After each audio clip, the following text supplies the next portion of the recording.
Good morning student. आज की video में हम फाइव किंगडम थ्योरी, पंच जगत सिद्धांत क्या है इसके बारे में जानेंगे इस वीडियो में। तो क्या है पंच जगत सिद्धांत, होता क्या है? तो जो हमने पढ़े थे हायरार्की ऑफ टैक्सोनॉमी, वर्गीकरण के पदानुक्रम, उसमें जो डोमेन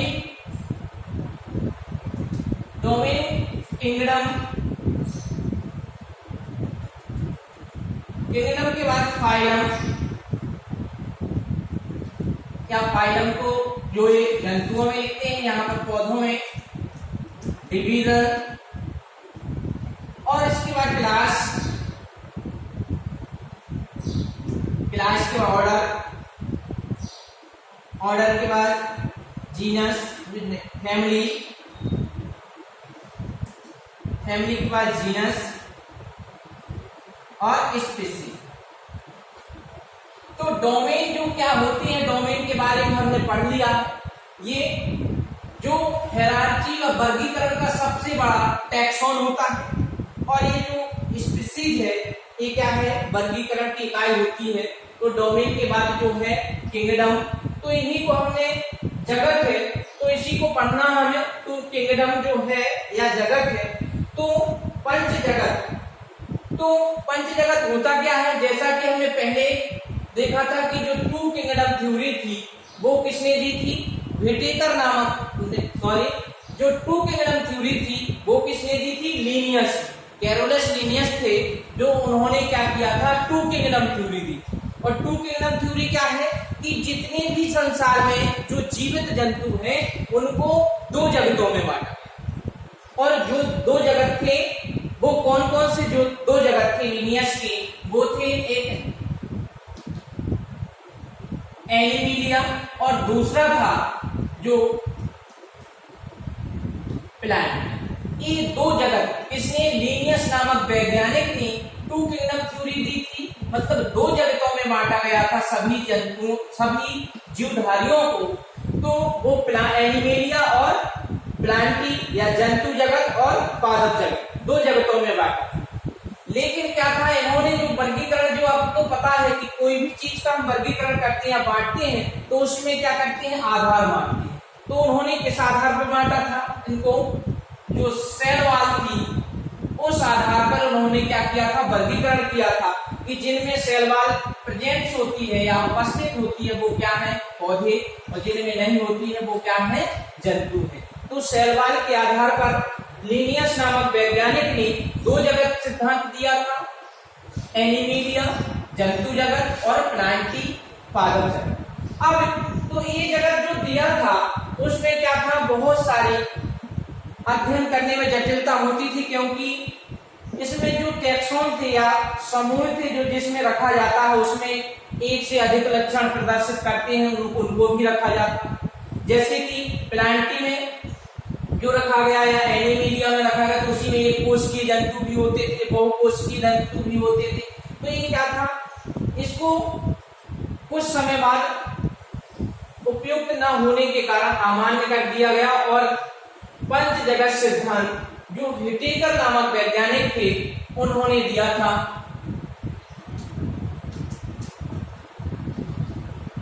व्हिटेकर नामक वैज्ञानिक ने सन 1969 में एक सिद्धांत दिया। वो सिद्धांत कौन सा था, पंच जगत सिद्धांत या फाइव किंगडम थ्योरी। तो क्वेश्चन अगर आता है कि फाइव किंगडम थ्योरी किसने दी थी, तो फाइव किंगडम थ्योरी जो है व्हिटेकर नामक वैज्ञानिक ने 1969 में दी थी। तो व्हिटेकर नामक वैज्ञानिक ने 1969 में क्या, पंच जगत सिद्धांत दिया। अब वो जो किंगडम है वो कौन कौन से थे, कौन से पांच किंगडम थे उनको देख लेते हैं, जगत में वो कौन कौन से थे। तो देखिए, पहला था मोनिरा, दूसरा था प्रोटिस्टा, तीसरा था फंजाई या कवक, और प्लांटी पादप, और पांचवा एनिमेलिया, जंतु जगत। ये जगत, तो वो 5 जगत कौन कौन से? मोनिरा जगत, प्रोटिस्टा जगत और कवक है या फंजाई जगत है, ये प्लांट, पादप जगत, जंतु जगत, ये या फिर 5 जगत। अब जब ये दिया गया तो आधार क्या माने गए आपको ये देखना है, क्योंकि इनमें जो 5 जगतों में बांटा गया, किनको बांटा गया? जो जीवधारी। जीवधारी का मतलब क्या है? जिनमें जीवन होता है वो सभी क्या है? जीवधारी हैं। और सभी जीवधारियों को जितने भी संसार में हैं उनको कितने? 5 जगतों में जो ये हैं इनमें बांटा गया था। तो बांटने का आधार क्या था? तो बांटने का आधार था सेल, जो कोशिका है उसकी सेल स्ट्रक्चर, मतलब कोशिका की संरचना किस प्रकार की है आपको पता है। कोशिका जो होती है वो 2 प्रकार की होती हैं। कौन कौन सी? की प्रोकैरियोटिक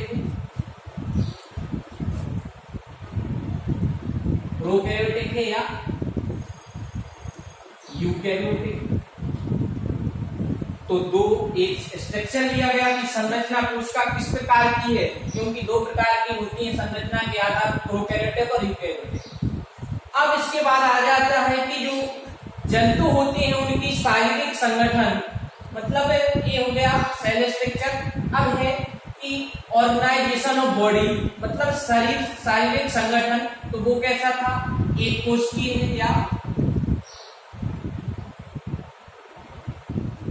मल्टी सेलुलर या यूनिसेलुलर।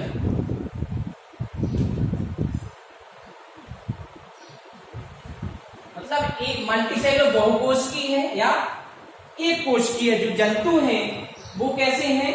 एक कोशिकीय है या बहुकोशिकीय है, तो ये हो जाते हैं। अब इसके बाद और क्या लिया गया? पोषण, कि जो किस प्रकार का पोषण होता है, स्वकोषी है या परपोषी है, तो पोषण को भी लिया गया। और जो जाति वृत्ति होती है, जाति वृत्ति क्या है? उसका शारीरिक जो एक दूसरे से क्या होते हैं संबंध होता है, उसको भी लिया गया। तो जाति वृत्ति को भी क्या बनाया गया? इसके वर्गीकरण का आधार बनाया गया, क्योंकि आपको पता है वर्गीकरण जब हम करते हैं तो किसी न किसी आधार पर करते हैं। तो अब यहाँ देखते हैं जो मोनेरा है, तो मोनेरा में क्या किनको रखा गया? तो जो मोनेरा जगत है, मोनेरा जगत में ऐसे जीवधारियों को रखा गया, या इस जगत के अंतर्गत ऐसे जीवधारियों को रखा गया जो कैसे थे? यूनिसेलुलर। कैसे थे? यूनिसेलुलर थे। और कौन सी किस प्रकार की कोशिका थी? प्रोकैरियोटिक कोशिका वाले जीवधारियों को रखा गया। तो हम कह सकते हैं इस जगत के अंतर्गत एक कोशिकीय प्रोकैरियोटिक जीवधारियों को रखा गया। एग्जाम्पल में क्या है? जैसे बैक्टीरिया और ब्लू ग्रीन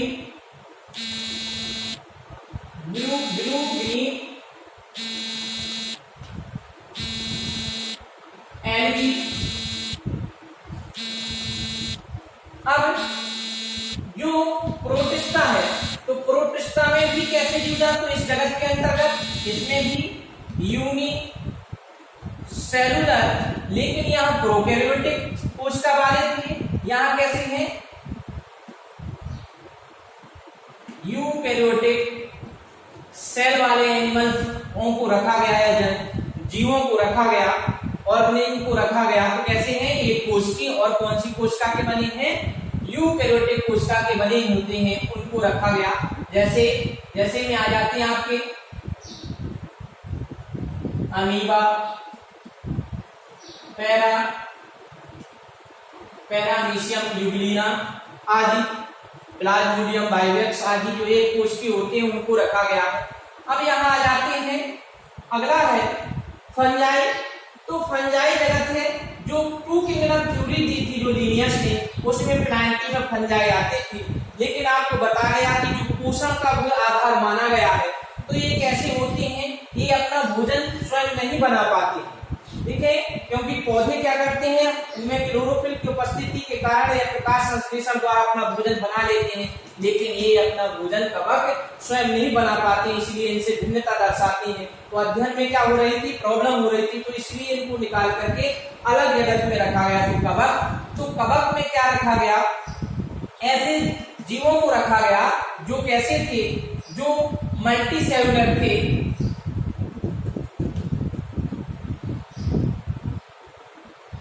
मल्टी सेलुलर थे और कैसे थे, हेटेरोट्रॉफ।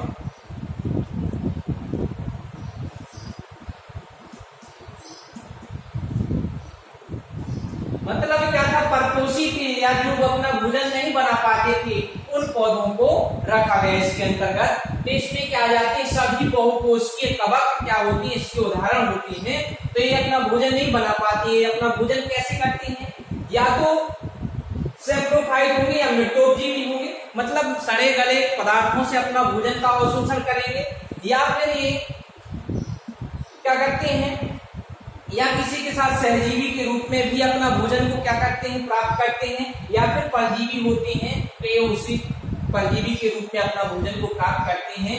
तो इनको क्या किया गया, क्योंकि इनमें क्लोरोफिल नहीं पाया जाता, इसलिए अपना भोजन नहीं बना पाते हैं, ये क्या होते हैं, परपोषी होते हैं, इसलिए इनको अलग जगत में रखा गया। अब ये है पादप जगत।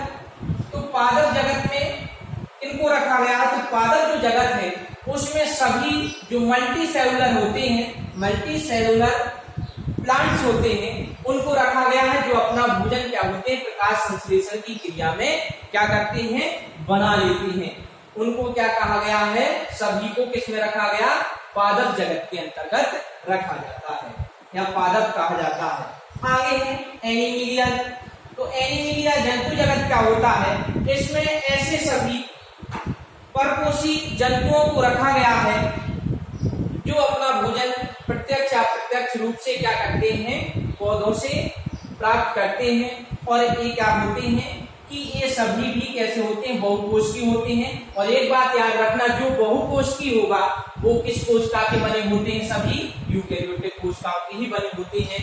तो इस प्रकार से क्या हो जाता है, जो 5 किंगडम थ्योरी है वो आपकी समाप्त हो जाती है। धन्यवाद।